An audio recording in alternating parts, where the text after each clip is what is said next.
Hello दोस्तों, कैसे हैं आप लोग। हमारी आज की कहानी का नाम है शगुन। और बहू, क्या दे दिया तुम्हारी बुआ ने। उनका जन्मदिन था तो अच्छा ही शगुन दिया होगा उन्होंने। अब बेटी को खाली हाथ विदा थोड़े ही करते हैं। रागिनी जैसे ही पार्टी से वापस आई तो उसकी सास जानकी जी उससे लगी पूछताछ करने। मम्मी जी, वो तो मुझे 1100 रुपये दे रही थी, लेकिन मैंने ही मना कर दिया। हमेशा देती ही रहती हैं, कम से कम आज तो मुझे उनसे कुछ लेना अच्छा नहीं लगा। रागिनी ने धीरे से कहा, अरे ऐसा कौन करता है बेटी, दामाद का टीका तो करना चाहिए था, ऐसे ही मुफ्त में बुला लिया। उन्हें कुछ लाज शर्म है या नहीं। जानकी जी ने घर में हंगामा शुरू कर दिया। जानकी जी की आवाज़ सुनकर उनके पति भी बाहर आ गए। वो भी बोले, बहू, तुम्हें तो रीति रिवाज निभाने आते नहीं। तुम्हारी बुआ अगर कुछ दे रही थी तो मना क्यों किया। घर आती लक्ष्मी को कौन मना करता है। दोनों की बात सुनकर रागिनी का मन कड़वाहट से भर उठा। रागिनी की बुआ उसी शहर में रहती हैं जहां रागिनी की ससुराल है। आए दिन उसकी बुआ ससुराल में कुछ ना कुछ भेजती रहती। सासू माँ को त्योहार पर मिठाई, साड़ी और दामाद के कपड़े तो फिक्स हैं। रागिनी हमेशा यही सोचती थी कि उसकी बुआ उसे और उसके ससुराल वालों को इतना पूछती हैं, वरना आजकल के ज़माने में कौन भतीजी और उसके ससुराल वालों को पूछता है। अपने ही इतने खर्चे होते हैं सबके।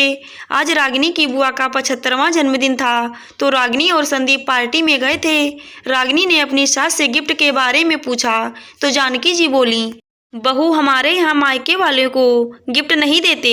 अरे उन्हें क्या शोभा देगा कि वो भतीजी से गिफ्ट लेंगी। बेटियों से गिफ्ट लेकर उन्हें उतना ज़्यादा देना पड़ेगा तो क्या फ़ायदा उन पर बोझ डालने का। सासू माँ की बात सुनकर रागिनी चुप हो गई। उसे पता था कि उनसे बहस करने का कोई फ़ायदा नहीं था। वो चुपचाप चली गई। रागिनी को बुरा तो बहुत लग रहा था, लेकिन वो कर भी क्या सकती थी। फिर भी संदीप ने एक सुंदर सा फूलों का बुके ले लिया था। जब रागिनी वापस आने लगी तो उसकी बुआ उसे 1100 रुपये शगुन के नाम से देने लगी तो रागिनी ने मना कर दिया, नहीं बुआ जी, आज नहीं। एक तो मैं कोई गिफ्ट नहीं लाई, उस पर आपसे शगुन भी ले लूं, ये मुझसे नहीं होगा। अरे तेरी सास को बुरा लगेगा, बुआ जी बोली तो रागिनी वहाँ से चुपचाप चली आई। उसकी आंखें नम थीं। घर आते ही सासू माँ ने हंगामा शुरू कर दिया।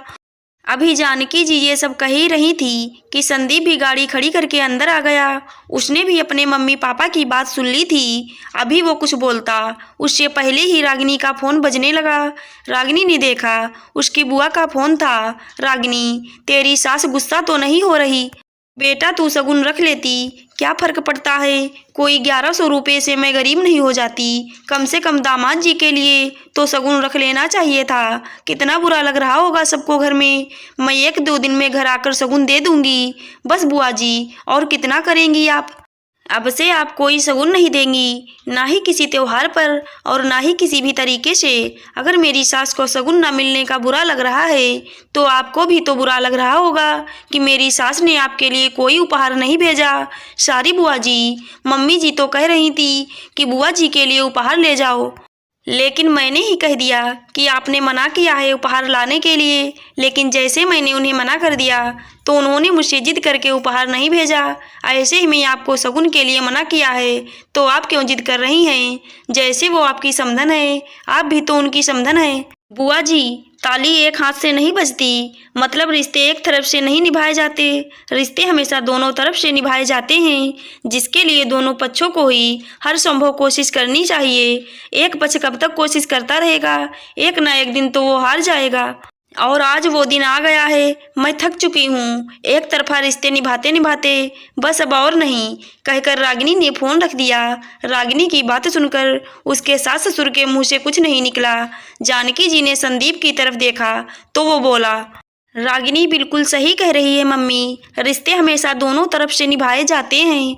दूसरों से सम्मान चाहिए तो दूसरों को सम्मान देना भी सीखना होगा, तभी आपको सम्मान मिलेगा। अगर आज आप बुआ जी के लिए एक उपहार भेज देती तो क्या चला जाता। अब से मैंने भी उन्हें कोई भी शगुन देने के लिए मना कर दिया है। अब से बुआ जी के घर से कोई भी शगुन नहीं आएगा। मम्मी, रागिनी ने सही कहा कि ताली एक हाथ से नहीं बजती। बेटा बहू की बात सुनकर दोनों के मुंह बंद हो गए। उनके पास कहने को कुछ नहीं बचा था। वो समझ गए कि अब बहू ने जवाब देना शुरू कर दिया है। अब रिश्तों का ये एक तरफा बंधन नहीं चलेगा। अगर रिश्ते चाहिए तो रिश्ते उन्हें भी निभाने होंगे। आशा करती हूँ दोस्तों आपको हमारी कहानी ज़रूर अच्छी लगी होगी। धन्यवाद।